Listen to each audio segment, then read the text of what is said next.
இன்னைக்கு லீவு தான். ஆனா ரொம்ப சீக்கிரமாவே எந்திரிச்சிட்டோம். நேத்தே சொல்லியிருந்தேன், "நீ ஹோம் ஒர்க்க ஃபினிஷ் பண்ணல. அதனால நான் வெளில அனுப்ப மாட்டேன்" அப்படின்னு.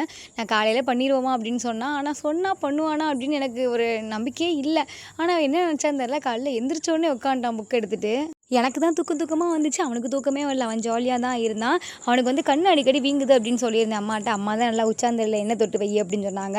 நானும் அப்படியே வெயில் வர்றதுக்கு முன்னாடியே அவனுக்கு தலையில எண்ணெய் தொட்டு வச்சுட்டு அப்படியே சமைக்க வந்துட்டேன். ஹஸ்பண்ட் வந்து வேலை இருக்குது அப்படின்னு சொல்லிட்டு ரொம்ப சீக்கிரமாகவே கிளம்பி போயிட்டாங்க. அதனால நான் வேறு ஏதாவது சிம்பிளாக ரெடி பண்ணிக்கலாம் அப்படின்னு தான் பிளான் பண்ணேன். அதுக்கு முன்னாடி ஒரு மெசேஜ் பார்த்தேன்னா, அவங்க சிஸ்டர் நீ இதுவரைக்கும் மீன் குழம்பு ரெசிபி எனக்கு போடவே இல்ல அப்படின்னு சொல்லியிருந்தாங்க.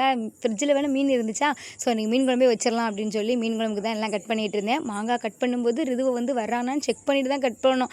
ஆல்ரெடி பாதி மாங்காய் அவனே சாப்பிட்டுட்டான். முன்னெல்லாம் மசாலா தூள் வந்து அரைச்சு தான் வச்சுப்பேன். இப்போலாம் எப்போ முடியுதோ அப்போ கடையிலே வாங்கிக்கிறது. ஒரு பக்கம் சாதம், ஒரு பக்கம் குழம்பு அப்படின்னு சொல்லிட்டு ரொம்ப பிஸியா தான் மார்னிங் இருந்துச்சு. மார்னிங் எந்திரிச்சது வந்து 6 மணி. ஆனா சமைச்சு முடிச்சது 7 7:15க்குலாம் சமைச்சு முடிச்சாச்சு. 8 மணிக்கெல்லாம் நாங்க சாப்பிட்டு முடிச்சிட்டோம்.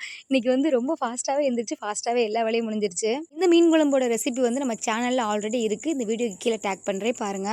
இன்னைக்கு பைப்ல வேற தண்ணி வந்துருச்சா, அது வந்த டைம் வந்து ரொம்ப லேட்டு. ஏன் இந்த டைமுக்கு விட்டாங்கன்னே தெரியல. ஏதோ வீட்ல இருந்ததுனால கூட 2 குடத்த புடிச்சு வச்சாச்சு. இன்னைக்கு மார்னிங் எல்லா வேலையுமே ரொம்ப ஃபாஸ்ட்டாவே முடிச்சாச்சு.